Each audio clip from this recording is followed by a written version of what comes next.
தந்தை தாயும் நீ என் உயிர் துணையும் நீ சஞ்சலமது தீர்க்க வந்த தேசிக வடிவும் நீ துணையலால் மற்றொரு துணை காணே அந்த மாதியும் அளப்பரும் ஜோதியே ஆதியே அடியார் தம் சிந்தை மேவிய தாயுமானவனும் சிறகிரி பெருமானே ஆதியந்தம் காட்டாத முதலாய் எம்மை அடிமைக்கா வளர்த்து எடுத்த அன்னை போல நீதி பெரும் குருவாகி மனம் வாக்கு எட்டா நிச்சயமாய் சொச்சமதாய் நிமலமாகி வாதமிடும் சமய நெறிக்கு அரியதாகி மௌனத்தோர் பால்வெளியாய் வயங்கா நின்ற ஜோதியை என் உயிர் துணையை நாடி கண்ணீர் சொரிய இருகரம் குவித்து தொழுதல் செய்வாம் அகர உயிரெழுத்து அனைத்துமாகி வேறாய் அமர்ந்ததன அகிலாண்டம் அனைத்துமாகி பகர்வனையெல்லாமாகி அல்லதாகி சொல்லறிய பான்மையாகி துகளறு சங்கற்ப விகற்பங்கள் எல்லாம் தோயாத அறிவாகி சுத்தமாகி நிகரில் பசுபதியான பொருளை நாடி நெட்டுயிர்த்து பேரன்பால் நினைதல் செய்வாம் சிராப்பள்ளி மலை மேவும் தட்சிணாமூர்த்தி அருள் நல்க பெற்று பராபரமும் எந்நாளும் பைங்கிலியும் பலபாவும் பாடி பாடி தராதள மானிடர்க்கெல்லாம் தன்னமிர்தாய் தந்தருளும் தாயுமான நிராமயனார் அருள் பெரிய கவிதையினால் பொருள் அதனை நினைந்து வாழ்வாம் தாயுமான நிராமயனார் அருள் பெரிய கவிதையினால் பொருள் அதனை நினைந்து வாழ்வாம். இது தாய்மன சுவாமிகளை பற்றிய ஒரு பாடல். தாய்மன சாமி புத்தகத்தில் 2வது தாளில் இருக்கும் உள்ள பார்த்தோம்னா தாய்மான சுவாமிகள் பாடல்கள் 111வது வகுப்பு 23வது தலைப்பு தன்னை ஒருவர். அந்த தலைப்பில் 2வது பாடல். நினையும் நினைவுக்கு எட்டாத நெறி பெற்று உணர்ந்த நெறியாளர் வினையை கரைக்கும் பரம இன்ப வெள்ளப் பெருக்கே நினதருளால் மனைவி புதல்வர் அன்னை பிதா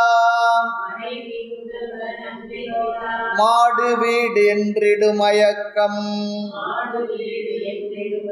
தனையும் மறந்திங்கு உனை மறவா தன்மை வருமோ தமியேற்கே நினையும் நினைவுக்கு எட்டாத நெறி பெற்றுணர்ந்த நெறியாளர் வினையை கரைக்கும் பரம இன்ப வெள்ளப் பெருக்கே நினதருளால் மனைவி புதல்வர் அன்னை பிதா மாடு வீடு என்றிடும் மயக்கம் தனையும் மறந்து இங்கு உனை மறவா தன்மை வருமோ தமியேற்கே.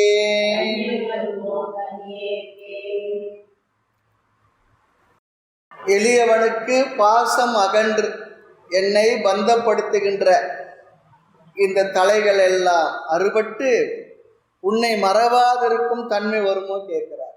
காரணம் என்ன சொன்னா, நாம் வைத்த பற்றின் காரணமாக பற்றிற்குரிய உயிர்கள் பொருள்கள் இதெல்லாம் மனசுல ஆக்கிரமிச்சிட்டு உயிர்கள் மீது வைத்த பற்று, உயிர்கள் என்றால் நம்ம உறவுகள், நண்பர்கள், உடன்பிறப்புகள், அதெல்லாம்.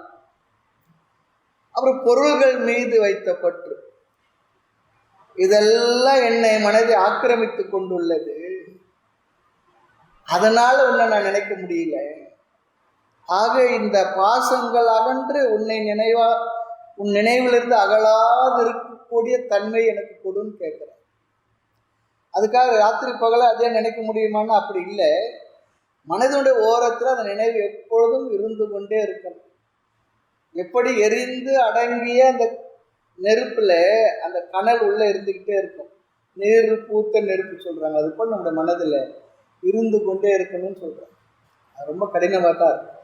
இப்போ எப்படி இருக்குன்னா, இந்த உறவுகள் பாசம்தான் நீர் பூத்த நெருப்பா எப்பவும் இருக்கு. இது எப்போ அதை மாற்றணும்னு சொல்றாரு. எதற்காக? நம்முடைய நன்மைக்காக, நமக்காக சொல்றார். நம்முடைய நன்மைக்காக சொல்றார். ஆக நினையும் நினைவிற்கு எட்டாத, நினைக்கின்ற எண்ணத்திற்கு அல்லது கருத்துக்கு எட்டாத நெறின்னு சொல்றார். நினையும் நினைவுக்கு எட்டாத நெறி சொன்ன அழகா ஒரு விளக்கம் சொல்றார். நெறி என்றால் மோன நெறின்னு சொல்றார். நினையும் நினைவு, இந்த உலகப் பொருள்கள் நினைக்கின்ற இந்த நினைவிற்கு அதற்கு எட்டாததாக இருக்கக்கூடிய நெறி அப்படின்னு சொல்லலாம். நெறி சொன்னா மோன நெறின்னு சொல்றார். காரணம், ஞானத்தினுடைய அளவு என்ன சொன்னா மோனம் தானே. மோனம் என்பது ஞான வரம்புன்னு சொல்றாங்க. மோனம் தரும் ஞானம் ஊட்டி எனக்கு ஓட்ட ஆனந்த நிட்டை அருளாய் பராபரம்னு கேட்டார். அப்போ மௌனத்துக்கு காரணம் ஞானம். ஞானம் என்ன பண்றதா, நம்ம மனதில் இருக்கக்கூடிய எல்லா விதமான உணர்வுகளையும் அமைதிப்படுத்தி ஒழுங்குபடுத்தி மனமானது அமைதியை அடைந்து விட்டது. எதனால்? ஞானத்தினால். ஞானம் என்ன ஞானம்? நான் தான் அனைத்துமாக இருக்கின்றேன், எனக்கு அது இல்லை இது இல்லைன்றதுலாம் இல்லாமல் எல்லாம் நான் தானே, அனைத்துமாய் நின்றாய சொல்றாரு. வரதில்லையே. அந்த ஞானத்தினால் மனம் என்ன ஆகிவிட்டது? அமைதியை அடைந்து விட்டது. அமைதி இல்லாத என் மனமே, அந்த காலத்து பாட்டு மனமானது அமைதியை அடைந்து விட்டது. மனசுல அமைதி குடிக்கொண்டு விட்டது சொல்றார். நான் தான் அந்த அமைதியினுடைய ஆனந்தத்தில் சொரூபம் என்று புரிந்த பிறகு மனம் மிக மிக மிக அமைதி அடைந்து விட்டது. நம்ம பார்ப்போம், சில விவகாரங்கள் அப்படி இப்படி அலைப்பட்டுக்கிட்டு இருப்போம். ஒரு லெவலுக்கு என்னன்னா சரி அந்த அமைதி வந்துடும்.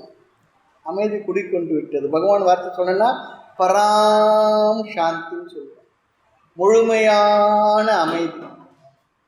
ஆக இங்க நெறி சொல்லிச்சுன்னா அழகான வார்த்தை, மோன நெறியை சொல்றார். மௌனத்தை அடைந்து விட்டது. அப்ப இந்த மௌனத்துக்கு காரணம் என்ன? ஞானம்.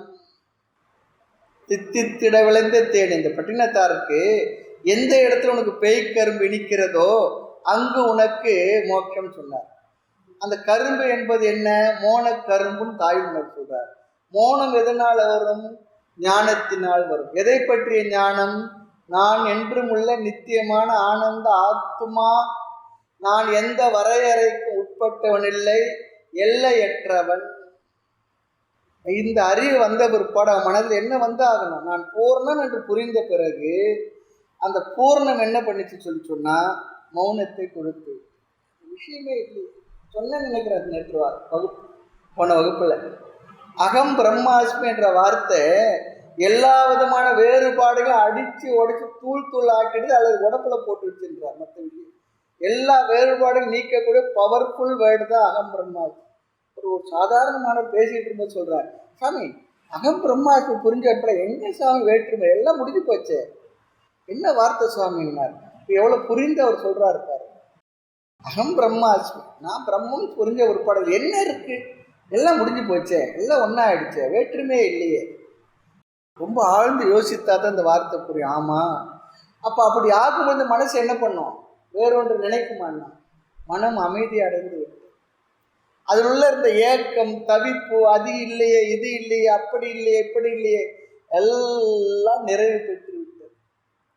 சிவபோகமெனும் பேரின்ப வெள்ளம் பொங்கி ததும்பி பூரணமாய் சொன்னார். அவ்வளோதான். அது அங்கே நெறி என்றால் மோன நெறியை அடைந்து உணர்ந்து அந்த நெறியால் உங்களை அறிந்த நெறியாளர் சன்மார்க்கம் சொல்ற. நெறியாளர் தான் இந்த மோன மார்க்கத்துக்கு சன்மார்க்கம் சொன்னார். அதான் நாம் சொன்ன இந்த சன்மார்க்கம் என்பதும் சமரச நிலை என்பதையும் வள்ளல் பெருமானுக்கு முன்னேயே தாய் மலர் இந்த வார்த்தையை உபயோகப்படுத்தியிருக்கார். சமரச நன்னிலை பெற்ற வேதாந்த சித்தாந்த சமரச நன்னிலை பெற்ற வித்தகர் சித்தர் கணக்கு சொல்றார். சமரசன்ற வார்த்தையும் சன்மார்க்கன்ற வார்த்தையும், சன்மார்க்க ஞானமதின் பொருளும் வேறு சமய சங்கேத பொருளும் தான் ஒன்றாக பன்மார்க்க நெறிதனிலும் கண்டதில்லை பகர்வரிய தில்லை ஒன்று பார்த்த போது. சிதம்பரத்தில் பார்க்கும்போது அங்கே என்ன வேற்றுமை இருந்தது? அங்கே இருக்கிறதுல ஆகாச தத்துவம், ஆகாசத்தில் என்ன இருந்தது? ஆகாசத்தில் வேற்றுமை இருந்ததா? இல்லையே. அங்கே சன்மார்க்கமும் சமரசம்ன்ற வார்த்தையெல்லாம் முந்தைய அவர் நிறைய உபயோகப்படுத்தியிருக்கார். ஆனால் அதற்கு ஒவ்வொரு பெரியவர்களும் மகான்கள் அந்த வார்த்தைகளை எடுத்து அதை கொஞ்சம் பிரபலப்படுத்திக்கிட்டு இருக்காங்க. அவ்வளோதான். சன்மார்க்கம்னா வேற ஒன்று, ஞான மார்க்கம்னு அர்த்தம். அவ்வளோதான். ரொம்ப சுருக்கமாக சொன்னோம்னா சன்மார்க்கம் என்றால் ஞான மார்க்கம். ஞான மார்க்கம் சொல்ல அப்படிப்பட்ட நெறியாளர் அவர்களுடைய என்னவா வினைகளை கரைக்கும். அவர்களுக்கு இந்த வினைகள் எல்லாம் கறந்து அழிந்து விடும், கரைத்து விடும் சொல்றார். ஞானம்தான் நம்முடைய சஞ்சித்த வினைகளை எரிக்கக்கூடியது. சஞ்சித்த வினையை நாம் அனுபவித்து தீர்க்கவே முடியாது. நமக்கு லாஜிக் புரியும். ஏனென்றால் வெளிப்பட்ட பிராரப்தத்தில் இப்போ நாம் அனுபவிக்கக்கூடியதுனால் வரக்கூடிய விளைவுகள் இருக்கு. அது ஆகாமி கர்மம், வருவினை. அது என்ன பண்ணும்? இந்த பிறவி சென்ற பிறகு அது அந்த ஆகாமி சஞ்சித்தத்தில் போய் சேர்ந்துடும். எப்படி விவசாயி கொஞ்சம் நெல் எடுத்து விவசாயம் பண்ணி நிறைய நெல் ஆச்சுன்னா மறுபடியும் தன்னுடைய குதிரைக்குள்ளே அந்த உரைக்குள்ளே கொட்டி வைத்திருப்பான். அது போல மீண்டும் சேர்ந்து விடும், தீரவே தீராது. அப்போ சஞ்சிதத்தை அழிச்சாதான் பிறவி இல்லை. சஞ்சிதத்தை எது அழிக்கும்? ஞானம் மட்டுமே அழிக்கும். இது லாஜிக்கலா அருமையா உபனிஷத்தும் கீதையும் விவேக சூடாமெல்லாம் நல்லா அழகாக எஸ்டாப்ளிஷ் பண்ணியிருப்பாங்க, அறிவுபூர்வமாக சொல்லி. அப்போ சஞ்சிதம் என்ற வினையை அழிக்கின்ற சக்தி ஞானத்துக்கு உண்டு. ஞானத்தினால் சஞ்சிதம் அழிந்த பிறகு ஆகாமி சென்று சேர்வதற்கு இடமில்லை. அப்போ பிராரப்தமானது அனுபவித்து தீர்ந்து விட்டது. அப்புறம் அவனுக்கு பிறவி. சஞ்சிதமேயான சரக்கான முச்சேறு வெந்து பொறியாக தீரனால் என்னாலும் தாய்மணக்க வருத்த வித்தை போல ஆகிவிடுகின்றது. இதனால் ஞானத்தினால். ஒரு வேர்க்கடலை இருக்கு, வறுத்துட்ட வேர்க்கடலை முளைக்குமா? அது போல வினை மீண்டும் பிறவியை கொடுக்காமல் தீர்ந்து விடுகின்றது. ஆக அப்படிப்பட்ட வினையை கரைக்கும் அல்லது கரைத்து அழிக்கும் மேலான இன்பமாகி ஆனந்தமாகிய வெள்ளம் வினையை கரைக்கும் பரம இன்ப வெள்ள பெருக்கே சொல்றார். பரம இன்பம்னா மேலான உயர்ந்த இன்பத்தை கொடுக்கக்கூடியது. அந்த இன்பத்தை கொடுக்கக்கூடியது கூட இல்லை, மேலான இன்ப வடிவனாக இருப்பது யார் என்றார்? நான் தான். என் சொரூபம் ஆனந்தம் தான். சொரூபம் ஆனந்த சொரூபம். நான் தான் அந்த சொரூபத்தை புரியாமல் புரிந்தாலும் மனதில் விவகாரங்களை வளர்த்து துயரங்களை நான் வளர்த்து கொண்டிருக்கிறேன். அடிக்கடி சாஸ்திரமானது எல்லாம் நமக்கு ஞாபகப்படுத்த வேண்டியதாக இருக்குது. அதனால தான் சொல்லுவோம், சாஸ்திரமானது எதுவும் இல்லாத கொண்டு வந்து கொடுக்கல. சாஸ்திரம் நம்மை ஞாபகப்படுத்துகின்றது. என்னவென்று நாம் என்னவோ அதை ஞாபகப்படுத்து, மறுபடியும் மறுபடியும் நினைவுபடுத்துகின்றது. நீ ஆத்மா, நீ ஆனந்த வடிவினன், நீ என்றும் உள்ளவன், நித்தியமானவன், நிறைவானவன், குறைவே இல்லாதவன். நம்மளை எல்லாரும் குறைதான் சொன்னான். ஒருத்தர் கூட நான் நல்லவன் நிறைவானவன் சொல்லவே இல்லை. நீ அப்படியான இப்படியான வீணா போனவன் அப்படிதான் சொன்னாங்க. சாஸ்திரம் தான் என்ன உயர்வா சொல்லியிருக்கு. நீ நிறைவானவன், ஆனந்த வடிவன். உனக்கு என்னடா அப்பா குறவு? அவன் குழந்தைகள் சொல்லுவோம், என்னடா ராஜா உனக்கு என்ன குறவு? அதை தட்டி கொடுக்கும். அதுபோல் சாஸ்திரம் தட்டி கொடுக்க மட்டும் சொல்லலை, உண்மை அதுதான். குறைவுடைய அந்த உடலில் இருந்தாலும், அபூர்ணமுடைய அந்த உலகத்தில் நான் இருந்தாலும், அபூர்ணத்திலிருந்து தோன்றிய எல்லாவற்றும் அபூர்ணமே நிறைந்திருந்தாலும் கூட ஆத்மாவாகிய நான் பூரணமானவன், நிறைவானவன். அதுதான் சொல்ற பரம இன்ப வெள்ள பெருக்கு. பெருகி கொண்டே இருக்கு. அன்பை பெருக்கு எனது ஆர்வீரை சொல்றது போல இது வெள்ளப்பெருக்கு, இன்ப வெள்ளமாக. இன்ப வெள்ளமாக என்னை நீ கலந்ததுண்டோன்னு ஒரு இடத்த கேட்ப. பரம இன்ப வெள்ளப்பெருக்கு நினது அருளால் உண்டு அருளினால் அனுகிரகத்தினால் நீ தான் எனக்கு அனுகிரகம் பண்ணியிருக்க. என்ன பண்ணியிருக்க? குருவை அனுப்பியிருக்க, அவர் மூலம் சாஸ்திரத்தை கொடுத்துருக்க. இதெல்லாம் பெரிய கருணை தானே. நம்ம எங்கேயோ இருக்கிறோம், எங்கேயோ வெளியூரில் இருக்கிறோம், ஏதோ தவிச்சுக்கிட்டு இருக்கோம். அந்த நேரத்தில் அம்மாவோ அப்பாவோ ஏதோ அனுப்பி கொடுத்து நமக்கு ஒரு சந்தோஷத்தை கொடுத்தா என்ன நினைப்போம்? அப்பா ஏதோ ஒரு வகையில் ஒரு உதவி கிடைக்குது. அது போல் எனக்கு இந்த உலகத்தில் பிறந்து எல்லா விதமான வகைகளையும் என்ன இருந்தாலும் துக்கம்தான் இருக்குது, இல்லைனாலும் துக்கம்தான் இருக்குது. எல்லோரும் நிறைவானு சொல்கிறதே இல்லை. நல்லா இருக்குன்னு சொல்லுவாங்க, கொஞ்சம் அழுத்தி கேட்கும் உண்மையிலே நல்லா இருக்காங்கன்னு ஆரம்பிச்சுக்குவாங்க. அதை ஏங்க கேட்குறீங்க? அப்படிதான் இருந்துகிட்டு இருக்கு உலகம். எல்லாம் மேலோட்டமான மகிழ்ச்சியாக சந்தோஷமாக இருக்குது. புரியாததுனால் சாஸ்திரம் சொல்றது, நீ உள்ளும் புறமும் அகமும் புறமும் ஒன்றாய் அனைத்துமாய் நீ தான் இருக்கிற, நீ தான் ஆனந்த வடி. அகமும் புறமும் ஒன்றாய் அண்டமெல்லாம் தானே மகத்துவமாய் நின்று நீ வாழி பராபரமே.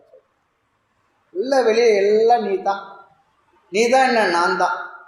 அதனால தான் வேதாந்த தத்துவ விஷய விசாரத்தில் ஆத்மான்னு தெரிஞ்சுக்கிறது மட்டும் நமக்கு முழுமை இல்லை, அந்த ஆத்மாவே அந்த பிரம்மமாக இருக்கின்றது என்பது தெரியும் பொழுதுதான் ஐக்கியம். அதனால தான் மோட்சம் சொல்லிடுறோம். ஆத்மா மட்டும் தெரியறதுல பெரிய விசேஷம் இல்லை, அதுதான் தெரியுது ஆத்மா சொல்ற. ஆகவே வெள்ள பிரவாக பெருக்கு உன்னுடைய அருளால், உன்னுடைய அருள்னா நீ அனுப்பி கொடுத்த சாஸ்திரத்தின் மூலமாக குருவானவர் எனக்கு சொல்லி இருக்கிறார். என்ன சொல்லியிருக்கிறார்? அடுத்த வார்த்தை தான் கொஞ்சம் கஷ்டமா இருக்கும். மனைவி புதல்வர் அன்னை பிதா மாடு வீடு என்றிட மயக்கம். இங்கதான் சாமி நீங்க என்னவோ பண்றீங்க. சாமியாருன்னா இதுதான் சொல்றாங்க. டாக்டர் எப்பவுமே டாக்டர் இடத்துல வைத்தியத்துக்கு போனா நமக்கு எது பிடிக்குமோ அதை தான் கை வைப்பார், அதை தான் சாப்பிடாதுன்னு சொல்லுவோம். அது இதெல்லாம் இருக்கட்டும், என்னன்னா உண்மைதான், இருந்துட்டு போட்டோம், இருக்கத்தான் இருக்கும், அதெல்லாம் இல்லை. அதனுடைய தாற்பயத்தை புரிஞ்சுக்கணும்னு சொல்றார், வேற ஒன்றும் இல்லை. தந்தை தாத் அமர்த்தாரம் அகவனை இவையெல்லாம் சந்தேக கூட்டம் இதிலோர் சந்தேகம் இல்லைன்றார். சந்தேகம் இருக்குதா பார்த்துக்கோ, வாழ்க்கையுடைய நிறைவுகளை புரிஞ்சுக்கும். உனக்கு யாரெல்லாம் எப்படியெல்லாம் நடந்துக்கிட்டுறாங்க, யாரெல்லாம் எதுக்காக வந்திருக்கிறாங்க, எல்லாரும் எதுக்காக உன்னை நாடி இருக்காங்க, உன்ன இடத்துல எது இல்லையோ அப்போ அவங்க எப்படி இருப்பாங்க, இருக்கும்போதே யோசித்துக்கொண்டார். முன்னாடியே என்ன அப்போதைக்கு இப்போதே சொல்லி வச்சு புரிஞ்சுக்கோன்ற. அப்போ தெரியும், சில பேரை பற்றி தெரிஞ்சுட்டு என்ன சொல், அவர் அப்படி தாங்க, விஷயம் முடிஞ்சு போயிடுச்சு. இல்லைன்னா ஏங்க அப்படி இருக்கிறாருன்னா அவஸ்தை தான், அவர் அப்படிதான் புரிஞ்சுட்டா விஷயம் முடிஞ்சு போச்சு. அதுபோல் நம்ம புரிவதற்காக சாஸ்திரம் சொல்றது ரொம்ப தாழ்த்தி நினச்சிக்க வேண்டாம். மனைவி மகன் மகளை விட்டுட்டீங்களே, என்ன மகத்தாங்க எனக்கு அன்பா இருக்கு, அது கூட சொல்றார். இருந்தா சரி பரவாயில்ல, தப்பு இல்லை. அப்புறம் தாய் தந்தை எல்லாம் சொல்றார். இது அறிவை கொடுக்கறது, அவ்வளவுதான். அதை எப்படி உபயோகப்படுத்தணும் நம்மை பொறுத்து இருக்கின்றது. மாடு வீடு என்றிடம் மயக்கம். ஆசிரமத்துக்கு ஒருத்தர் வந்தார், நான் மாடு வாங்கி தரப்போறேன்னு சொன்னேன். அங்க இருந்து ஒரு பிரம்மச்சாரி சொன்னார், நாங்க தான் ஏற்கனவே இருக்கிறோமேன்னுட்டார். நாங்க இருக்கும்போது எதுக்கு நீங்க அதெல்லாம் வாங்கி தரீங்க? வாழ்ந்தேன் நான் 2 கால் மாடு போல சொல்றார். மாடு வீடு, இந்த காலத்துல மாடு தான் செல்வம், ஆண்டிரைகள் பசு அதுதான் செல்வம். அதனால தான் ஒரு ராஜா இன்னொரு நாட்டு மேலே படையெடுத்து போனால் அந்த நாட்டினுடைய பசுக்கள் இருக்க அதை விரட்டி ஓட்டிட்டு வந்து வார் டிக்ளேர் பண்ணிட்டான்னு அர்த்தம். அப்படி சொல்லுகின்ற இந்த மயக்கம் இருக்க அவர்களிடம் அன்பினால் கொண்டுள்ள பாச மயக்கம் சொல்றார். அங்கேயும் அன்பு தான் இருக்கு, தப்பு இல்லை, அங்கேயும் அன்பு தான் இருக்கு. அந்த அன்பு இல்லைன்னா ஒரு குழந்தைய சிசுவா பெற்று வளர்த்து பாராட்டி சீராட்டி வளர்க்க முடியுமா? அந்த அன்பு தான் அங்கே அதை வளர்க்கறதுக்கு ஒரு அற்புதமான ஒரு கருவி, அது உணர்வு. ஆனாலும் அது என்ன ஆகிவிடுகின்றது, அது அன்பா இருக்கிற வரைக்கும் பரவாயில்லை, அது என்ன ஆகிவிடுது, பாசமாக மாறிவிடுகின்றது. அந்த மயக்கம் சொல்றார், அது ஒரு மயக்கம் சொல்றார். அந்த மயக்கத்தை மறந்து என்னையும் மறந்து இந்த இடத்தில் உன்னை மறவாத தன்மை இழிந்த இவனுக்கு உண்டாகுமான்னு சொல்றார். மாடு வீடு என்றிட மயக்கம் தன்னையும் மறந்து இங்கு உனை மறவா தன்மை வருமோ தமிழே இருக்கு. அந்த தன்மை எனக்கு வருமானு கேட்கிறார். அழகான ஒரு கருத்தை இங்கே ஒரு செய்தியை நமக்கு சொல்றார். ஆக ஞான வரம்பாகிய மோனம் பேரின்ப பேரளிக்கும், அது நினைவு கெட்டாத நிலை. நினைவு கெட்டாத நிலைன்னா என்ன? மௌனத்துல என்ன இருக்கு? அந்த அறிவு இருக்கு, அந்த அறிவில் அமைதியா இருக்கும். அந்த அறிவில் நான் வேற அவர் வேறெல்லாம் இல்லை, நான் இருக்கேன், அவ்வளோதான். நான் இருக்கேன், நீ உலன், அவ்வளோதான். அங்கே வந்து நினைக்கிறது என்பது கூட இல்லை. நினைக்கிறது வந்தா அப்போ நினைக்கக்கூட வஸ்து இருக்கும் இல்லையா, அது கூட அங்கே இல்லை என்றார். அமைதியாகிவிட்டது, மனம் மோனத்தை அடைந்தது. இந்த உடல் இருக்கிற வரைக்கும் இந்த மனசு இருக்கும், மனசு இருக்கிற வரைக்கும் இருமைகள் இருக்கும். இருந்தாலும் கூட அந்த மௌன நிலை என்பது நானும் அதுவும் வேறு வேறு இல்லை என்ற புரிந்த அறிவில அமைதி பெற்று இருப்பது தான் இந்த மோன நிலைன்னு சொல்றார். அதுதான் முக்தின்னு சொல்லி சொல்றார். இருக்க முடியுறதா பார்க்கணும். அந்த அறிவில் இருக்க தொடர்ந்த முயற்சி, தொடர் முயற்சியினால் அப்படி இருக்க முடியும். அது நம்முடைய இயல்பாகி விட வேண்டும். எப்படி இந்த மற்ற விஷயங்கள் நம்முடைய மனது எப்படி இயல்பாக இருக்கோ அது போல இந்த ஞானமும் நமக்கு இயல்பாகி விட வேண்டும், ஸ்பான்டேனியஸ் ஆகும். அதுக்கு தான் வயதான காலத்தில் நம்ம செய்ய வேண்டிய அற்புதமான வேதாந்த சாஸ்திரத்தை தெரிஞ்ச பிற்பாடு நமக்கு இருக்க வேண்டிய அறிவு இது ஒன்று தான். இந்த அறிவு ஒன்றுக்காக தான் இவ்வளவு நாள் பாடுபட்டது. வேற எல்லா விவகாரமும் இருக்கட்டும், ஆகிறது ஆகட்டும், கிழவனத்தி கொக்கரை மனப்பந்தல் என்ன போல அப்படி போல என்னதான் ஆகிறது ஆகட்டும். நான் என்னன்னா ஆத்துமா, நான் ஆனந்த வடிவு. கொஞ்ச நேரம் கற்பனையாவது பண்ணுவோமே, கற்பனையாவது பண்ணுவோமே. அதெல்லாம் இப்படி பார்த்துதான் பண்ணித்தான் ஆகணும், வேற என்ன.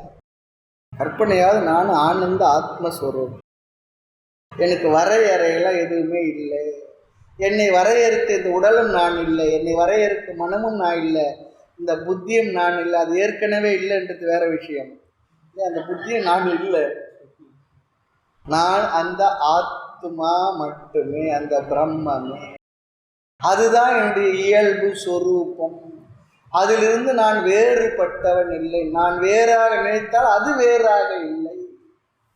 இது அந்த உடல்ல இருக்குதா, மனசு வேற நினைக்கிறது, உண்மை அது இல்லை. அதுவும் என்ன வேறாக இல்லை. நான் நினைச்சால் நினைக்கலன்னா நான் அதுவாக தான் இருக்கேன். ஆனால் அந்த நினைவில் இருக்கிறது தான் ஞானம்.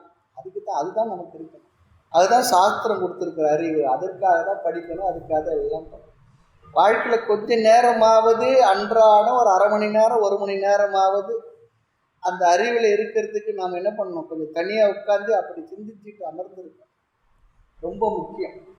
எங்கே சுவாமி நேரம் இருக்குதுன்னா அப்படிலாம் இனி சொல்லவே கூடாது. எல்லாத்துக்கும் நேரம் கொடுத்துட்டோம். பையனுக்கு நேரம் கொடுத்தாச்சு, பொண்ணுக்கு நேரம் கொடுத்தாச்சு, நண்பருக்கு நேரம் கொடுத்தாச்சு, விவகாரத்துக்கு நேரம் கொடுத்தாச்சு, ஊர் வம்பு பேசுறதுக்கு நேரம் கொடுத்தாச்சு, அரசியல் பேசுறதுக்கு நேரம் கொடுத்தாச்சு. எதுக்கெல்லாம் நேரம் கொடுக்கல, எல்லாத்துக்கும் கொடுத்தாச்சு. இனி என்னென்னா நமக்கான நேரம், காலையிலே சாயந்தரத்துக்கு ஏதோ ஒரு நேரம், அது எனக்கான நேரம் அப்படி ஒதுக்கி விட்டு அந்த நேரத்தை இந்த அறிவில் இருந்து பழகுவது. அறிவில் நின்று குருவாய் உணர்த்தியது மன்றிய சொல்றார். அறிவாய் நின்றால் தெரியும் சொல்லி சொன்னார். அறிவாய் இருந்திட நாத ஒளி காட்டி அமிர்த பிரவாக சித்தி அருளினே சொல்லி சொல்றார். அறிவாய் நின்றால் தெரியும் சொல்லி சொல்றார். அந்த அறிவை பெற்ற பிற்பாடு அந்த அறிவில் இருக்கணும் இல்லையா, அதுதான் ரொம்ப முக்கியம். ஆக நினையும் நினைவு கெட்டாத நெறி என்றால் மோன நெறி. அதை பெற்ற நெறி பெற்று உணர்ந்த என்பது மோன நிலை அடைந்த அந்த ஞானியர் சொல்லியிருந்தார். நெறி பெற்று நெறியாளர் சொன்னார். ஞான நிஷ்டையினர், ஞானத்திலே நிலை பெற்ற மாதவர் சித்தத்திலே சொல்றார். அவர் சித்தத்தில் என்ன இருக்கு அதுதான் ஊறி பறந்து அந்த கோடியெல்லாம் நின்று உலாவியது. இந்த வார்த்தைகள்லாம் ரொம்ப அழகான வார்த்தைகள். கீத உபனிஷத் போன்ற விஷயங்களை படித்து விட்டு தாய்மலர் பாடல் வரிகள்லாம் மனசுல ரொம்ப அழகா அந்த வார்த்தைகள்லாம் ரொம்ப அழகா பிரயோஜனப்படும். அவர் சித்தத்தில் என்ன இருக்கு அதுதான் உலகம் எல்லாத்துலையும் இருக்கு. எல்லாம் எங்க இருக்கு அது அவர் சித்தத்திலும் இருக்கு. அவ்வளவுதான். நெறி பெற்றிருந்த உணர்ந்த என்பது மோன நிலை. அப்படி அடைந்த ஞானியர், அந்த ஞானியரை சிவானந்த பெருக்கு அடியாவுடைய வினையை கரைக்கும்படி கரைத்து ஒழிக்கும். இவர் சிவானந்தன் சொல்றார். காரணம் என்ன, தாய்மலர் பாடலுக்கு உரைவிளக்கு எழுதியார். சைவ சித்தாந்த பரமாத்மா எழுதியிருக்கார். சில இடத்துல சைவ சமயமே சொல்லியிருக்கார். சில இடத்துல அது கொஞ்சம் எடுத்து தான் பொருள்படுத்த வேண்டியதாக இருக்கு. இருந்தாலும் பரவாயில்ல, சிவம் என்பது அவன் பிரம்மன் எடுத்துக்கும், அவ்வளோதான். அதான விஷயம், அதான உண்மை கூட. நம்ம சொல்றோம் இல்லையா, சக்தி இருந்தால் செய்யலைன்னா சிவனேன்னு கடை அப்படின்னா என்ன அர்த்தம்? சும்மா இருக்கிறது என்ன, பிரம்மன் தானே. சும்மா இருத்தின்னு சொல்றார். சிந்தையறன் இல்லைன்னு சும்மா இருத்தின்னு சொல்றார். சிந்தையில வேற எந்த சிந்தனையும் இல்லாம சும்மா இரு. நம்ம வீட்டுல சொல்ல சும்மா இருக்கு சொன்னா ஏன் சும்மா இருக்குமா, சும்மா இப்படி பண்றது கேட்டுருக்குமா இல்லையா? தேவையில்லை, இதுக்கு உருட்டிக்கிட்டு இருக்கு, சும்மா இருங்களேன். சும்மா இருக்க முடியல நம்மளால, என்ன பண்றது? சும்மா இருக்க சுகமுதயமாகவே மாயா லோகமணி ஏனடா. சும்மா இருக்க சுகம் சுகம் என்று சுருதி எல்லாம் அம்மா நிரந்தரம் சொல்லியும் கேட்டு மறிவின்றிய பெம்மான் மௌனி மொழியன் தப்பியன் பேதமையால் அந்தோ அலைந்தேன் என் விதிவசமே சொல்றார். என் விதியா இதுன்னு கேட்கிறார். நீ சொல்லி இருக்கிற சும்மா இரு சொல்ல என்றாலுமே அம்மா பொருள் ஒன்றும் அறிந்தில்லனே. சும்மா இருப்பது சுற்றற்ற பூரணம் என்று எம்மால் அறிதற்கு எளிதோ பராபரமே சொல்றார். நிறைய இடத்துல சொல்றார் சும்மா இருன்னு சொல்றார். சும்மாடு மாய என்னை சுமையாளமாக்கி உள்ள நற்புத்தி எல்லாம் போக்கின்னு சொல்றார். சும்மா இருக்க முடியல. அது என்ன பண்ணுதான், அது கொண்டு வந்து சுமையை நம்ம தலையில கட்டி நம்ம சுமையால் ஆக்க வேற ஆக்கிடுச்சான். எப்படி பாருங்க, கில்லடி வேலை பண்ணுது பாருங்க. ஆக வினையில் நீங்கி யாருக்கு இந்த ஆனந்தம் பூர்ணமாக எய்தும் என்றால் அந்த மோன நிலையில நிற்பவருக்கு. எதுக்கு எடுத்தோம்னா பட்டினத்தாருக்கு எங்க கரும்பு இனிக்குமோ, பேய் கரும்பு, சாதாரண கரும்பு இனிக்குன்றது தெரியும், பேய் கரும்பு ஒன்று இருக்கு, அது இனிக்காது. அது எங்க இனிக்கிறதோ சொன்னா அந்த ஞானமானது உனக்கு எங்கு சித்தித்து மோனம் கிடைக்கின்றதோ அங்கு உனக்கு முக்தின்னு சொன்னார். திருவத்தூர்ல வந்தார், அந்த கடற்கரையில் இருக்கும்போது அந்த முக்தி. கடற்கரை ஓரம் இருக்கு, இப்போ கடல் ரொம்ப நெருங்கி வந்துடுச்சு. பட்டினத்தார் சமாதி கிட்ட இதெல்லாம் ரொம்ப தூரம் இருக்கும். அங்கே காசி விஸ்வநாதர் சன்னிதின்னு கொஞ்சம் பக்கத்தில் இருக்கு. அதுவே இப்போ கடலுக்குள்ள மூழ்கிடும் போல, கடல் கொஞ்சம் கொஞ்சம் உள்ள வந்து விட்டுருக்கு. அது போல பட்டினத்தார் அவர் சொல்லுவார், அவருக்கு அங்கே தான் அந்த பேய் கரும்பு இனிச்சுதான் புரிஞ்சுக்கிட்டார். இனி நமக்கு அப்படின்னா என்ன அர்த்தம்? கரும்பு இனிச்சதுன்னு அங்கே அர்த்தம் இல்லை, மோனம் அவருக்கு சித்தித்தது அப்படின்னா என்ன அர்த்தம்? ஞானம் அங்கு நிஷ்டையை அடைந்து விட்டார், நிறைவு பெற்று விட்டார். பிறகு இந்த சரீரம் எதுக்கு போதுமே. ஆக வினையை கரைக்கும் பரம இன்ப வெள்ளப்பெருக்கு உன்னுடைய அருளால் மனைவி, மக்கள், அன்னை, பிதா. அதுதான் சொன்ன அன்னை பிதா. அன்னையும் பிதாவும் முன்னறி தெய்வம்.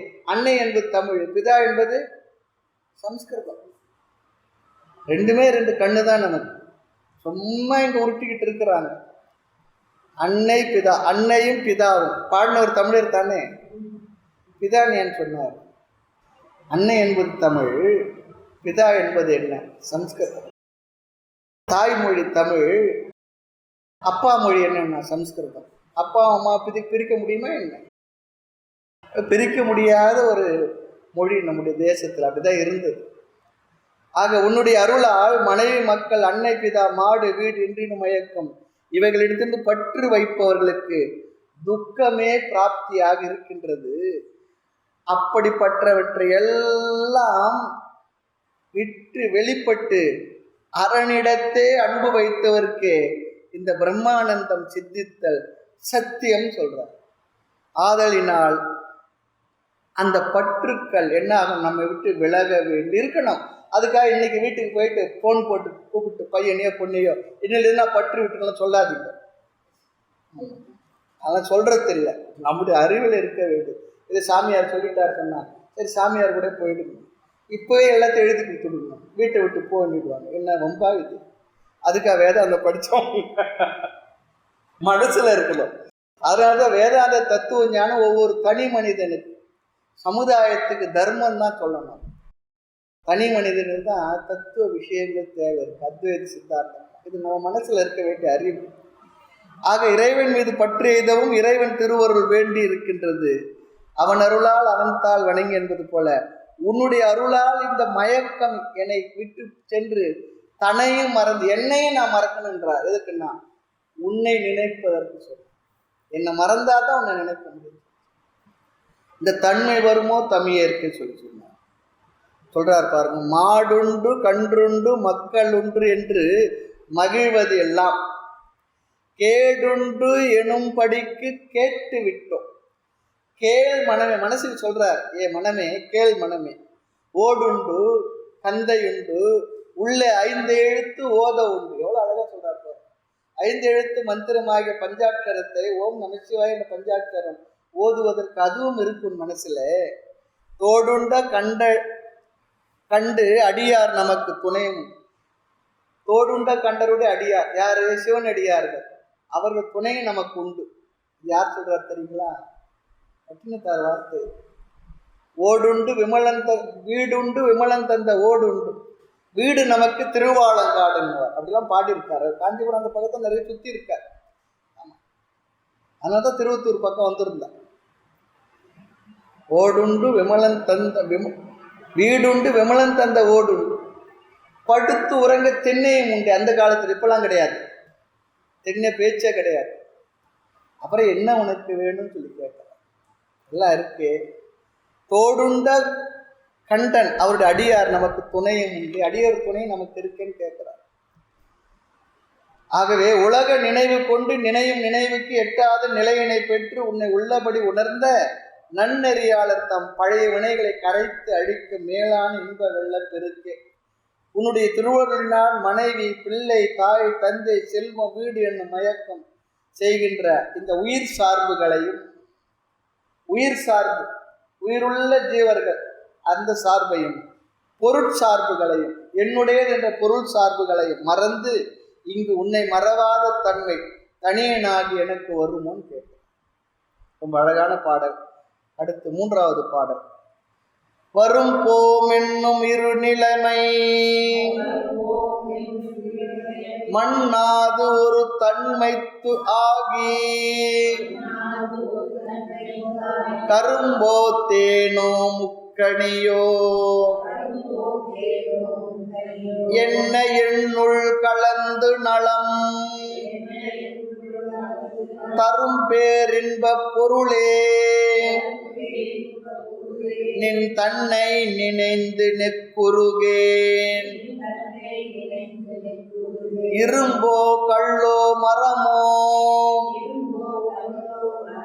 என் இதயம் யாதென்று அறியேனே. வரும் போம் எனும் இரு நிலைமை மண்ணாது ஒரு தன்மைத்து ஆகி கரும்போ தேனோ முக்கணியோ என்ன எண்ணுள் கலந்து நலம்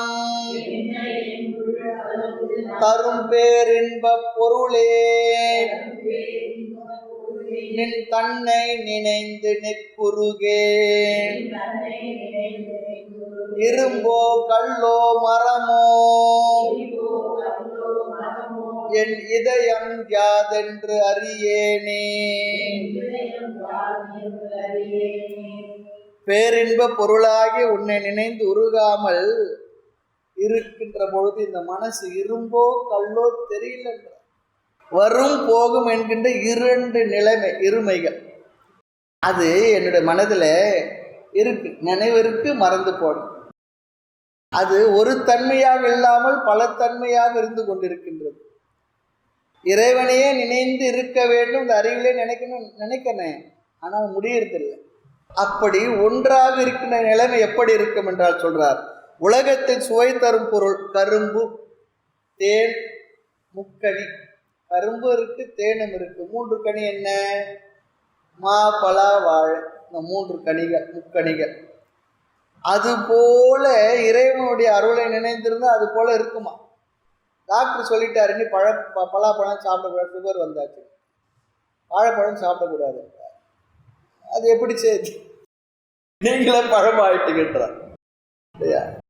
அதுபோல இங்கு அந்த சுவையை சொல்றார். இறைவனுடைய உயர்ந்த தன்மையை சொல்லும்போது எப்படி இருக்கும் அதை இந்த சுவையை கொண்டு நமக்கு விளக்குங்க. தெரிந்ததை வச்சுதானே தெரியாத புரியாத ஒரு விஷயத்தை, உணராத விஷயத்தை நமக்கு உணர்த்த முடியும்.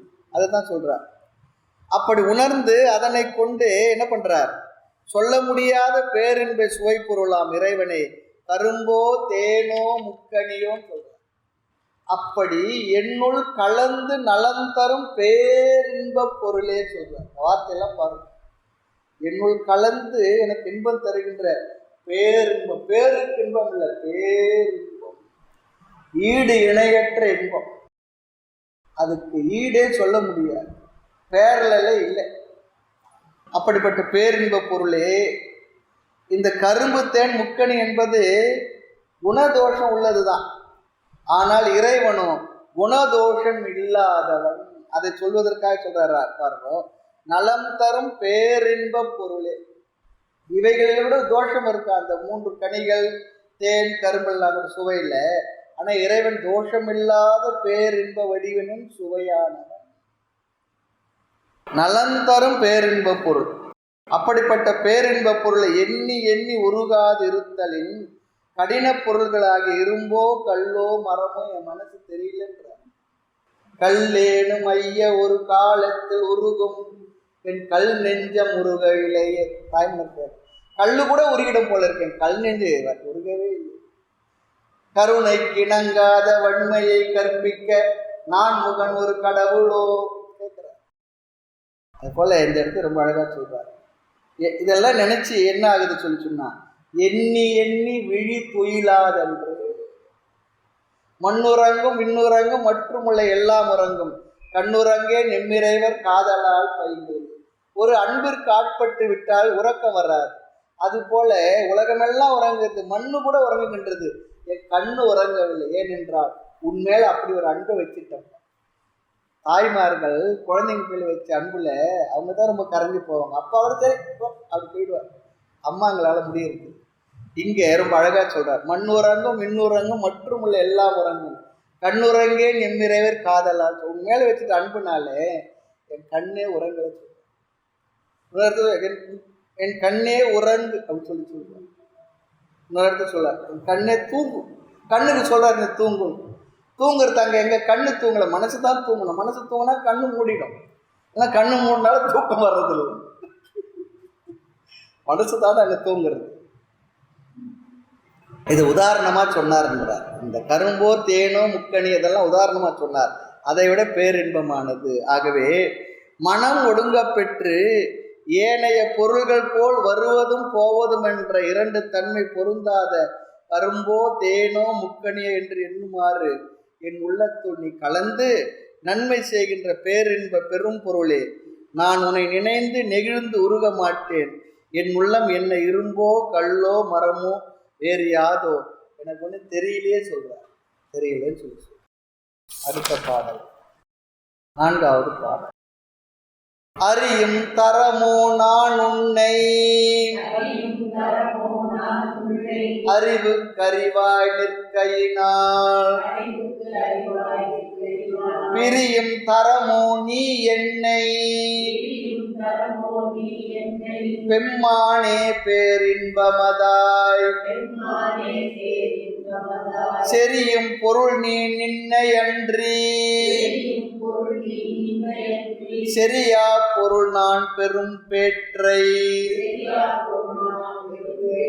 நெறி நின்றொழுக விசாரித்தாள் எனக்கோ இல்லை எனக்காமே. அறியும் தரமோ நான் உன்னை அறிவு கரிவாய் நிற்கையினால் பிரியும் தரமோ நீ என்னை பெம்மானே பேரின்பமதாய்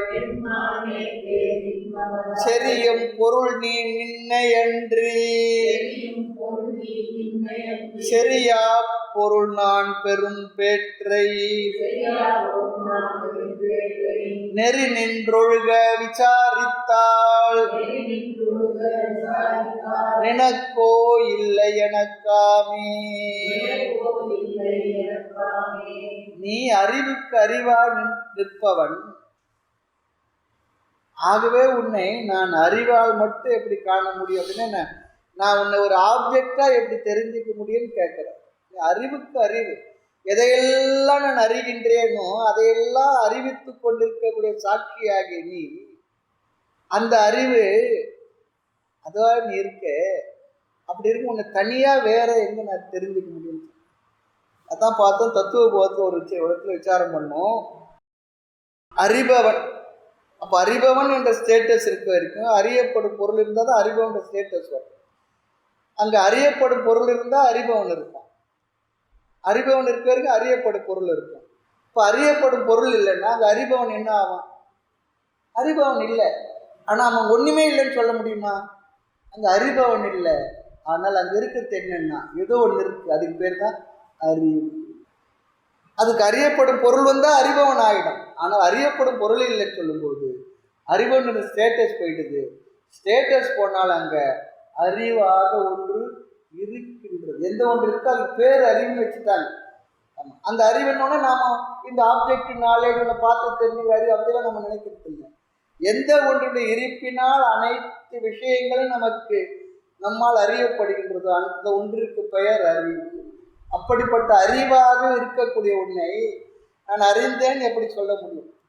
அறிந்தேன்னு சொல்லி சொன்னால் நீ அறியப்படும் பொருளாகி விடுவார். எனக்கு ஆப்ஜெக்ட் ஆகிடுற. நானே அதுவாக இருக்கும்போது, சப்ஜெக்டாக இருக்கும்போது நான் அறியப்படும் பொருளாக உன்னை எப்படி அறிய முடியும்? அதனால தான் உபநிஷத் மாணவனை குருவானர் பாடம் சொல்லி கேட்டார். சிஷ்யா பாடம்லாம் முடிஞ்சிடுச்சு, எல்லாம் முடிஞ்சிடுது, பூர்ணமதெல்லாம் சொல்லியாச்சு, சரி நீ தெரிஞ்சுக்கிட்டது நான் கேட்கணும்னு நினைக்கிறேன், நீ வீட்டுக்கு போகிறதுக்கு முன்னே நீ தெரிஞ்சுக்கிட்டது என்கிட்ட சொல்லுன்னார். அப்படியே கேட்டு தான் அனுப்புவார். இல்லைன்னா சரியாக சொல்லணும்னா அவனை சரிப்படுத்தி அனுப்புவார். இல்லை நான் இப்போவே போகிறேன்னா சரி போயிட்டு வா, என்கிட்ட படித்தேன்னு மட்டும் வெளியே சொல்லிடாதுங்க, நான் தான் உன்னோட குருன்னு சொல்லிடாதுங்க. தப்பு தப்பாக சொல்லிக்கிட்டு இருக்கு.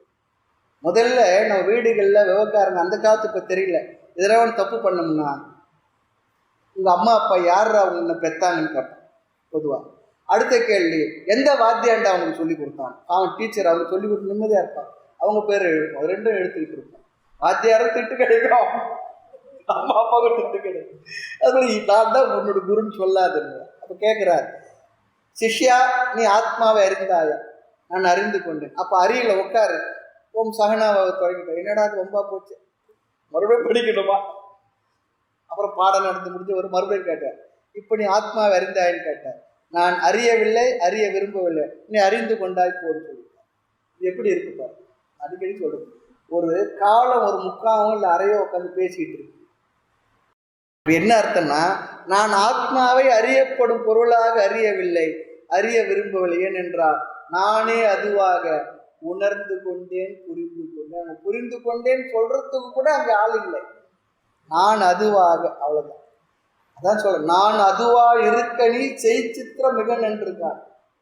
அழகா சொல்ற 3 குருவன், நான் அதுவா இருக்க நீ, நான் எதுவாக இருக்கிறேனோ அதுவாக, அப்படிதான் அங்க சொல்லணும்.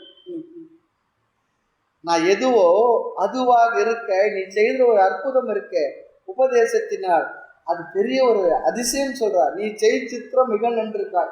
அதனால என்ன, எந்த வடவாழ் பரம குருவாழ வாழ அருளிய நந்தி மரபு வாழ என்றடியர் மனமகிழ வேதாகம துணிவு இரண்டில்லை ஒன்றென்னவே வந்த குருவே வீர் சிவஞான சித்தி நெறி மௌன உபதேச குருவே மந்திர குருவே யோக தந்திர குருவே மூலன் மரபில் வரும் மௌன குரு. அழகா சொல்றாரு, தன் குருநாதர் சொல்லி கொடுத்தது 2 இல்லை 1 தான் சொல்லி கொடுத்தார். நான் அதுவா இருக்கு, நீ பண்ண அற்புதம் எல்லாம் பெருசு. அப்படின்னு என்ன அர்த்தம்னா, நல்லா புரிஞ்சுக்கிட்டாருன்னு அர்த்தம். குருவான உபதேசித்த அறிவு இவனுக்கு முழுமையாக கிடைத்து விட்டது. அந்த அறிவிலேயே அவன் அந்த புரிந்த நிலையை சில நேரத்தில் வார்த்தையில் சொல்ல வேண்டியது இருக்கு. அந்த உபநிஷத்துனால என்ன சொல்லணுமோ அதே அர்த்தத்தை இங்க தாய்மலர் சொல்றார். நான் அதுவா இருக்க நீ செய் சித்திரம் மிக நன்றிருக்கான். விசித்திரம், அது அற்புதம். ஆக அறிவுக்கு அறிவாய் நீ நிற்பதனால அறியவும் இந்த அறிவினால உன்னை காணப்படும் பொருளாக காண முடியாது. ஏனென்றால் காண்பான் காட்சி இதெல்லாம் வீண் பாவம்ன்ற ஒரு இடத்துல காண்பான் காட்சின்னு வீண் பாவம் போயின்னு சொல்றார். அதெல்லாம் பாவம்ன்றார். எந்த நிலையில பேசுறாரு பாருங்க. காண்பான் காட்சி என்ன வரல அவருக்கு, அது வீண் பாவம் போய் சொல்றார். வீண் பாவம் போய் அப்படின்னு எடுத்துக்கலாம், பாவம் எடுத்துக்கிட்டு. காண்பான் காட்சி இல்லை, என்னென்ன இருக்கிறது ஒண்ணுதான். அது யாரை கண்டது, யாரை காட்சி கண்டது, ஒண்ணும் இல்லை. அதுதான் இருக்கு, அது மட்டும் இருக்கு, அதுவா தான் இருக்கு. நான் தான் இருக்கேன், நான் மட்டும்தான் இருக்கேன், நானே தான் இருக்கேன். என்னை நான் அறிய ஒரு பட்ட காலம் யாது இருந்தேன் யாது போயேன் என்னை நீங்கா, நீ என்னை நீங்காதவன். அது நீங்காதன்னு தெரிஞ்ச விற்பாடு தெரியும், அதுக்கு எவ்வளோ அவஸ்தப்பட்டன்றார்.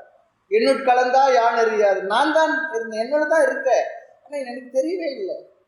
அதை அறியறதுக்கு நான் பட்ட அவஸ்தை இருக்க ரொம்ப ஜாஸ்தின்னு சொல்கிறேன்.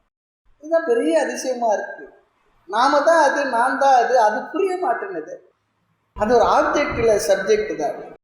நானா தான் இருக்கேன், எனக்கு அந்நியமா இல்லை, எனக்கு வேற இல்லை. ரொம்ப அமைதியாக உட்காந்து அடுப்பேன். அவர் ஓகாரங்க பசி எடுத்தா என்னன்னா, நான் வேற தான் சாப்பிடணும்னா புரிஞ்சுக்கிட்டு சாப்பிட்டுக்கிட்டு. ஆக இறைவன் அறிவுமயம், அறிவுக்கு அறிவாய் இருப்பவன், பேரொளி பிழம்பாக பேரறிவாளனாக இருப்பவன்.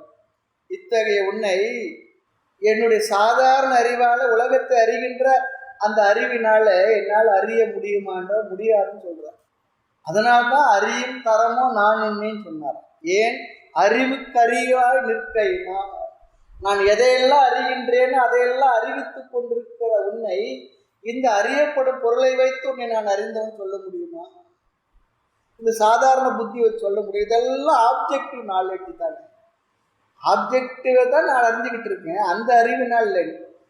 ஆனால் அதையும் அறிவித்து கொண்டுள்ள எந்த ஒன்று இருந்து கொண்டு தன் இருப்பினால் அறிய வைத்துக் கொண்டுள்ளதோ அந்த இருப்பு அது எப்படிப்பட்டது என்றால் நிர்விகாரமானது, விகாரம் அடையாது. அந்த ஒன்று இருப்பினால் நான் இவைகள் அனைத்து அறிந்து கொண்டேன். அது அறியும் தரமும் நான் உன்னை அறிவுக்கறிவாய் நிற்கையினால் பிரியும் தரமும் நீ என்னை பெம்மானே பேரின்ப மாட்டாய். உன்னை நான் பிரிந்து இருக்க முடியுமா? இமைப்பொழுதும் என் நெஞ்சில் நீங்காதான் தாழ்வாழ்க சொன்ன ஒரு பாட்டு பிரிஞ்சு இருக்கிறது எங்க பிரிஞ்சு இருக்க முடியும்? மண்டோதரி ராவணன் விழுந்து கிடக்கிறான், வந்து ஓன்னு அழறா, அழுதுட்டு சொல்றாப்புல, நான் உன்னை என்னைக்குமே நினைச்சதே இல்லையா, ஏன் உன்னை மறந்துருந்தா தான் நான் நினைக்கிறதுக்கு, நீ தான் என்னை முழுக்க இருந்தேன்னு சொல்ற. எப்படி ஒரு அன்பு பாருங்க. அவன் அறக்க மற்றெல்லாம் விட்டுடுவான். அந்த அம்மா சொல்லாது யாருக்கும் இன்னைக்கு நடந்துகிட்டு இருக்கிறா போல அந்த அம்மா சொல்லி தான் இருக்கும். அவங்க கேட்கணும் என்ன பண்றது? புரியுது நினைக்கிற கோயில் கோயிலா போய் என்னென்னவோ பார்த்தா அப்படி ஒரு பக்தி பரவசம் எதுக்க தெரியல. ஆக இறைவன் அனாதி காலம் தொட்டு ஜீவர்களுடனே இருப்பவன் ஆதலினால் பிறவிகள் தோறும் சாட்சியாக நின்று அவைகளுடைய கண்மங்களுக்கு ஏற்ப பயனை அளித்து வருகின்றான். அந்தந்த உயிர்களுக்கு ஜீவர்கள் என்னென்ன செய்ததோ அவைகளை அவர்களுக்கு முறையாக வகுத்தளித்து கொடுக்கக்கூடிய நியந்தாவாக நியதி தத்துவமாக இருக்கின்றான். அப்படி இருக்கும் பொழுது நான் உன்னை பிரியது என்பது ஒண்ணுமே இல்லை. பிரியும் தரமும் நீ என்னை பிரிய முடியாது, நான் உன்னை பிரிய முடியாது, நீ என்னை பிரிய முடியாது. பிரியும் தரமும் நீ என்னை பெம்மானே பேரின்பமதாய், நீ ஆனந்த வடிவனா இருக்கிற, நீ தான் நானா இருக்க. ஆகவே இது அடிக்கடி சொல்றாங்க, நான் பேரின்ப வடிவன் பேரின்பவனை அடிக்கடி ஞாபகம் வரணும். காரணம் என்ன? காலில் இருந்து சிறு ராத்திரி தூங்குற வரைக்கும் துன்பம் தான், துன்பமோ துன்பம். அப்படி சொன்னா சந்தோஷமா இருக்கும் போல இருக்கு. நீ துன்ப வடிவன், ஆமா சாமி கரெக்டா சொன்னீங்க. சாஸ்திரம் இப்ப பார்த்தா நீ பேரின்ப வடிவன் தான் சொல்றோம். அப்ப சாஸ்திரம் நம்ம மெட்ராஸோட சத்தாய்க்கிறதான்னா ஏன் சாமி இங்கன்னா லந்து பண்றது அப்படி அதுக்காக சொல்லல. உன்னோட உண்மை ஸ்வரூபம் பேரின்ப வடிவம் ஆத்மா, அவ்வளவுதான். பேரின்பம் அதான் செரியும் பொருள் நீ என்னுள்ளேயே இருந்து கொண்டிருக்கவே நானாக இருக்கக்கூடிய பொருள் நீ. இறைவன் இப்படி நம்முடன் இருப்பதனால அவருக்கு பயன் என்னன்னா ஒன்றும் இல்லையா, கருணையாலே ஆன்மாக்களுக்கு அந்த அறிவை கொடுப்பதற்காக நமக்கு அனுகிரகம் பண்றார், அனுகிரக மூர்த்தி. ஆகவே இறைவனுடைய அறிவினால் இந்த ஆன்மாக்கள் பாசம் நீங்கி பரம முக்தி முதலிய பயன்களை அடைகின்றன. குருவுடைய அதாவது இறைவனுடைய அருள் எப்படி வரும்? குருவை அனுப்பி அவர் மூலமாக நமக்கு கொடுக்கக்கூடிய அறிவின் மூலமாக நாம் தெரிந்து கொள்ளலாம், அவ்வளவுதான். உச்சபட்சமாக இறைவனுடைய அனுகிரகம் என்பது நமக்கு ஞானத்தை கொடுக்கின்ற குருவை அனுப்புறது தான். அதனால்தான் குரு உருவாகி மௌன கொள்கையை உணர்த்தினே, அதனால் கருவுருவாவது எனக்கு இல்லை சொல்லு. இந்த காயமோ பொய்யென்று திருவுருவாளர் அனுபவ நிலையை சேரும். குரு மூலமாக அவர் சொன்ன வார்த்தையுடைய விளக்கத்தை நமக்கு சொல்றதுதான் குரு. இறைவன் நமக்கு செய்கின்ற பெரிய மகா பெரிய கருணை. அது நமக்கு புரியும். எனக்கு அதை கொடுக்கல இதை கொடுக்கல அப்படின்றத விட அறிவை கிடைச்சிருதுன்னா அந்த அறிவை கொடுப்பதற்காக எனக்கு குருவை அனுப்பிய அது பெரிய கருணை பேரருள். மூர்த்தி ஸ்தலம் தீர்த்தம் முறையாக தொடங்கினோர்போர் வார்த்தை சொல்ல சத்குருவும் வாய்க்கும்.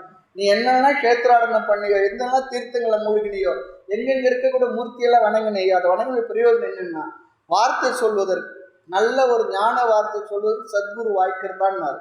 பிரயோஜனம் அதை தான் சொல்லிட்டார், அதில் வேற இல்லை. அழகான பாடல்கள் அதெல்லாம். அது கிடைச்சதுன்னா அதுவே பெரிய விஷயம். ஆகவே இது பற்றி தான் நான் பெரும் பேர் இருக்கே அந்த நெறியில் நான் நின்று விசாரித்து பார்த்தால் இது உனக்கு இல்லை எனக்கு தான். நெறி நின்றொழுது விசாரித்தால் எனக்கோ இல்லை எனக்கா எனக்குத்தான் சொல்லி சொல்றார். உன்னால் பிரயோஜனம் வேணவெல்லாம் உண்டு, உன்னை பணியும் என்னால் பிரயோஜனம் ஏதுண்டு காலத்து ஈஸ்வரனே பட்டினத்தார் சொல்றார். உன்னால் பிரயோஜனம் நிறைய இருக்கு, என்னால பிரயோஜனம் உனக்கு என்ன இருக்கு? இல்லையே.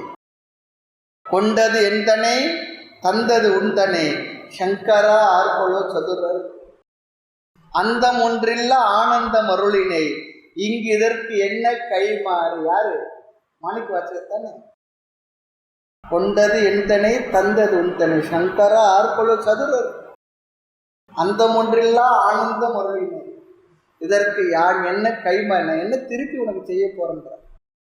அம்மா அப்பாவை நம்ம என்ன கைமாறு பண்ண முடியும்? இந்த லௌகீக உலகத்திலே கூட 10 மாதம் சுமந்து பெற்ற தாய்க்கு ஒரு கைமாறம் பண்ண முடியாது, அப்பாவுக்கு ஒரு கைமாறம் பண்ண முடியாது, எதுவுமே பண்ண முடியாது. அதுபோல இந்த ஞானத்தை கொடுத்த குருவிற்கும் அந்த குருவை நமக்கு அனுப்பி கொடுத்த இறைவனுக்கும் வேறு கைமாறு இல்லை. அதனால தான் என்ன செய்யுமாறு ஒன்றும் காணேன் திருவடி போற்றி போற்றி, முடிஞ்சு போச்சு, ஒன்றையும் கொடுக்க முடியாது. இதை புரிஞ்சதுனால தான் பெரிய பெரிய மகான்கள் எல்லாம் ராஜாக்களுக்கு குருவாக இருந்தாலும் ராஜா அதை புரிந்து கொண்டு ராஜ்யத்தை கொடுத்தா கூட இதுக்கு வேற கைமாறே இல்லை என்று கொடுத்தாலும் திருப்பி நீயே வச்சுக்கோ, எனக்கு அதனால பிரயோஜனம் நீ வச்சுக்கொண்டு கொடுத்தது நல்லதா போச்சு, போயிட்டு வான்னு சொல்லலை. பாடல் இந்த கருத்து பார்ப்போம். பெருமானே உன்னை நான் ஆராய்ந்து அறியும் தரத்திலா நீ இருக்கின்றாய், அறிவுக்கறிவாய் நீயே நிற்பதனால் உன்னை பிரித்து அறியவோ நீ என்னை பிரிந்து நிற்கவோ இயலாதல்லவா. பேரின்பமாய் நிறைந்து நிற்கும் பொருள் நீ அப்படி இன்றேல் நான் தெளிவில்லாத உள்ளீடற்ற பொருளாகி விடுவேன். பெரும் பயன் குறித்து முழுவதும் ஆராய்ந்து பார்த்தால் நம்மை அல்லது என்னை அடையப் போவது நீயாகத்தானே நான் இருக்கிறேன், இதுதானே நான் அடைய வேண்டியது. ஆகவே அங்கே பார்த்தா நான் பெரிய பிரயோஜனம் என்னன்னா, என்னை நீ எனக்கு அறிவை கொடுத்ததுனால் பிரயோஜனம் உனக்கு இல்லை, நான் தான் எனக்கு தான் சொல்ல. பொன்னால் பிரயோஜனம் பொண்ணுக்கு இல்லை, பட்டினத்தார் வார்த்தை தான். தங்கத்தினால பிரயோஜனம் தங்கத்துக்கு தெரியுமா? நான் தங்கம் உயர்ந்த ஒரு பொருள், எனக்கு இவ்வளோ மார்க்கெட் இருக்குன்னு அதுக்கு தெரியாது. அந்த தங்கத்தை யார் உடையவர்களாக அவருக்கு தான். அது என்னால் பயன் உனக்கு என்ன இருக்கு? ஒன்றும் இல்லை, எனக்கு தான். அப்படி ஒரு வார்த்தை பட்டினத்தார் உபயோகப்படுத்துகிறார். அதே தான் இங்கே கொண்டது என்தனே தந்தது உன்தனே சங்கரா ஆர்கொழு சதுர். நல்ல அழகான வரிகள், ரொம்ப பிடிச்ச வரிகள் தான். அந்தமில்லா ஆனந்தம் அளித்தன், முடிவில்லாத பெரும் ஆனந்தத்தின் கொடுத்து வாராய் நீ வாராய் போகும் இடம் வெகு தூரம். அந்த பாட்டு கடைசியா சொல்லுவான். அந்த படம் நான் பார்த்தேன், மந்திரிக்குமார். அந்த காலத்துல அந்தமில்லாத ஒரு இடத்த போய் பார்ப்போமான்னு தள்ளி விட்டுவான். அவர் தள்ளி விட்டு பார்ப்பாரு, அந்த அம்மா இவரை தள்ளி விட்டு. அது பழங்க அந்தமில்லா ஆனந்தம் அருளினி அப்படித்தான் சொல்றேன். ஏன் சார் சினிமாவை பண்ணி சொல்லாது, சினிமாவில் பார்த்ததில்ல, ஏதோ ஒன்று தப்பி தவறி பார்த்துட்டேன். அடுத்து 5வது பாடம். எனதென்பதும் பொய் யான் எனல் பொய் எல்லாம் இறந்த இடம் காட்டும் நினதென்பதும் பொய் நீ எனல் பொய் நிற்கும் நிலைக்கே நேசித்தேன் மனதென்பதுமோ என் வசமாய் வாராதையா நின்னருளோ தனதென்பதுக்கும் இடம் காணேன் தமியேன் எவ்வாறு உய்வேனே. எனதென்பதும் பொய் யான் எனல் பொய் எல்லாம் இறந்த இடம் காட்டும் நினதென்பதும் பொய் நீ எனல் பொய் நிற்கும் நிலைக்கே நேசித்தேன் மனதென்பதுமோ என் வசமாய் வாராதைய நின்னருளோ தனதென்பதுக்கும் இடம் காணேன் தமியேன் எவ்வாறு உய்வேனே. எல்லாம் பொய்மயமா இருக்கின்றது இந்த உலகத்தில். அப்படி இருக்கக்கூடிய உலகில் இருந்து உண்மையான உன்னை நான் உணர்ந்து எப்படி உய்வு பெறுவேன்? மறுபடியும் கேட்கிறேன். மனது என்பது பெண்டு பிள்ளைகள் பண்டு பாத்திரங்கள் வீடு வாசல் தோட்டம் துறவு பொண்ணு மணி முத்து முதலிய புறப்பொருள்களையே குறித்து நிற்று கொண்டிருக்கின்றது. இவை அனைத்தும் மாயா சம்பந்தம் என்று எனக்கு தெரியவில்லை. ஆகவே இந்த உலகம் பொய்ன்னு சொன்னார். எனது என்பதும் பொய். இதெல்லாம் எனதுன்னு சொல்றேன். இறந்தோர் தம் தேசம் என்றால் புறந்தோறும் தம்மது என்பார் என்னே பராபரன் சொல்றார். செத்து போனோம் இது என்னுடைய நிலன்னு சொல்லி செத்து போயிட்டாங்க. இருக்கிறோம் என் நிலன்றானா. இன்னொருத்தன் பார்த்துக்கிட்டே இருக்கான் எப்போ மண்டையை போட போறான்னு. யாருக்கு இதுன்னு சொல்றார். புறந்தோர் தம் தேசம் என்பார் பூமியை போராடி இறந்தோர் என்னது என்பார் என்னே பராபரன். இதெல்லாம் ஒரு இந்த விஷயங்களை உணர்ந்து கொண்ட மனதினுடைய தெளிவு இதெல்லாம் அப்படி வரணும். அதுக்காக நாம் போய் நம்ம வீட்டையே மற்ற எழுதி கொடுத்துட்டு போகிறது இல்லை. எழுதி கொடுக்க வேண்டாம். அறிவில் புரிதல் என்னுடையது என்னுடையது என்னது என்னது என்னதுன்ற பாருங்க. அதுலேருந்து விடுபட்டு இருக்கக்கூடிய மனநிலை வந்தால் அதனால் வரக்கூடிய பிரச்சனையிலேருந்து விடுபட்டு இந்த உலகத்தை வாழும்போது நிம்மதியாக வாழ்ந்துட்டு போவோம். அதுதான். இல்லைன்னா என்ன ஆகும் தெரியுது, என்ன ஆகுமோ ஏதாகும். நம்ம போகிறோம், வந்தாச்சு ஆள் எதிர்க்கு நிற்கிறாரு, நான் வந்துட்டேன் வான்னு சொல்கிறேன். அதுக்குள்ளே நான் மனசில் போட்டு உழட்டிக்கிட்டு இருக்கேன். என்ன இது என்ன ஆகும், ஒன்றே ஆகாது, நல்லா தான் இருக்கு, போயிட்டு வாயா. என்னதான் ஆக போகிறது, ஒன்றே ஆக போகிறது இல்லை. மாடு வீடு என்றிடம் மயக்கம் சொல்கிறார். என்னது என்னது என்னது பகவான் அது ஒன்னது ஒன்னது ஒன்னதுதான். இப்ப நீ வா போகலாம், அப்புறம் மத்தலாம் பஞ்சாயத்துல அப்புறம் போய் வச்சுக்கலாம். இதெல்லாம் புறப்பட்டுறான். மாடு வீடு மற்றது என்னது என்னது என்னதுன்னு சொல்றதுலாம். யான் இது அகங்கார தத்துவத்துல தடிப்புன்னு சொல்றார். நான் என்பது அகப்பற்று, என்னுடையது என்பது புறப்பற்று. இது ரெண்டுமே துக்கத்துக்கு காரணம் சொல்லிடுறார். இந்த யான் என்பது தத்துவ விசார ஞானத்தினால் இல்லாமல் அழிதலினால் யான் எனல் பொய்ன்றார். யான் எனல் பொய் சும்மா சொல்லல, நன்கு விசாரித்து அதனால சொன்னாராம். மணிவாசக பெருமானும் யானும் பொய் என் நெஞ்சும் பொய் என சொன்னார். என் அன்பும் பொய்யிட்டார். உண்மையிலே அன்புல அங்கதான் இருக்கு. நான் சும்மா மேல அன்பு வச்சு நினைச்சுக்கிட்டு இருக்கிறேன். எல்லாம் பொய்யிட்டார். எல்லாம் இறந்த இடம் காட்டுன்னு சொல்றார். அப்பாலுக்கு அப்பால அனைத்தும் கடந்த ஒரு நிலை, எல்லாம் இறந்த இடம் சொல்லி சொன்னார். இந்த அகப்புற பற்றுக்கள் எல்லாம் ஒழிந்த ஒரு மனநிலை இருக்கு, இருக்கட்டும். அது இருக்க இருக்கு இருக்கட்டும், இது இருக்க இருக்கு இருக்கட்டும். அது என்ன, அது அதுதான், இது என்ன, இது இதுதான், இருந்துட்டு போட்டோம். என்னதான் உலகத்தை சக்கரவர்த்தி ஆண்டாலும் கூட அப்புறம் என்னன்னா இந்த உடல்ல இருக்கிற ஒரு செகண்டு வெளியே ஓடி போயிடுச்சுன்னா முடிஞ்சு போச்சு. ஆகினா இது அகப்பட்டு புறப்பட்டு எல்லாம் பொய் என்று உணர்ந்த நிலை. நிறைய பேர் என்ன சொல்றாங்க, வேதாந்தம் இப்படி சாமியார்கிட்ட அது பொய் பொய் சொல்லியே நம்மள ஒரு மாதிரி ஆக்கிடுறாங்கப்பா. உண்மை தெரிஞ்சுக்கன்னு சொல்றாங்க, அவ்வளவுதான். நீ அது உண்மை நீ நினைச்சுன்னா இருந்துட்டு போ. விஷய சாஸ்திரம் சொல்றது அது சொல்லியிருக்காங்க. அதை புரிஞ்சுக்கிட்டு ஆனந்தமா சந்தோஷமா இரு, வாழ்ந்துக்கிட்டு இருக்கு. யார் அதெல்லாம் அனுபவிக்கணும்னு சொல்லாங்க. நல்ல அனுபவி, நல்ல அவஸ்தையப்படு, ஆனந்தமா இரு, இல்லை துக்கமா இரு. சொல்றத சொல்லிட்டேன், அவ்வளவு சாஸ்திரம் சொல்றது. நிற்கு நிலை சொல்லி சொன்னா அத்வைதமாக என்றும் அதிலேயே நிற்பது, அழிந்து நிற்பது சொல்ற. ஐந்தெழுத்து உண்மை அதுவான அப்பொருளை நெஞ்செழுத்து ஒன்றாகி நிற்கும் நாள் என்னால். அழகான ஒரு கண்ணி அது. ஐந்தெழுத்து உண்மை, அந்த பஞ்சாட்சரம் சொல்லக்கூடிய அந்த 5 எழுத்துல உண்மையாக இருக்கக்கூடிய எந்த பொருள் அதுவான அப்பொருள். அதுதான் அங்க அதுவான அப்பொருள்னா நான் எதுவா இருக்கிறேனோ அதுவான அப்பொருளை நெஞ்சழுத்தி ஒன்றாகி, அழகான வார்த்தை போடுறார்.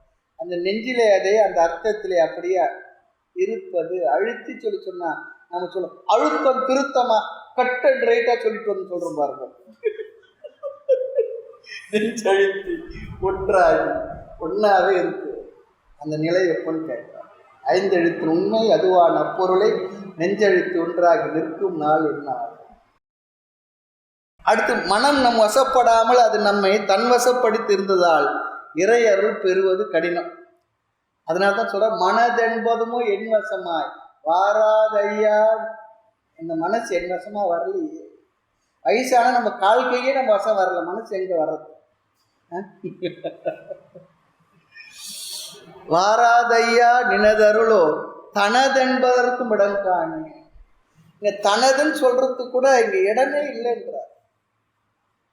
எது சொன்னாலும் நீ தான் இருக்க, எது சொன்னாலும் உன்னுடைய தான். யாதும் உனையன்றி உண்டோ சொல்றார். என்னுடைய சொல்றது தனதென்பர் கிடையாது. அதாவது உனது எனது அதை ரெண்டே விட்டுருவோம், நம்மளுதுன்னு சொல்லிடலாமா? அது கூட இடம் இல்லைன்ற.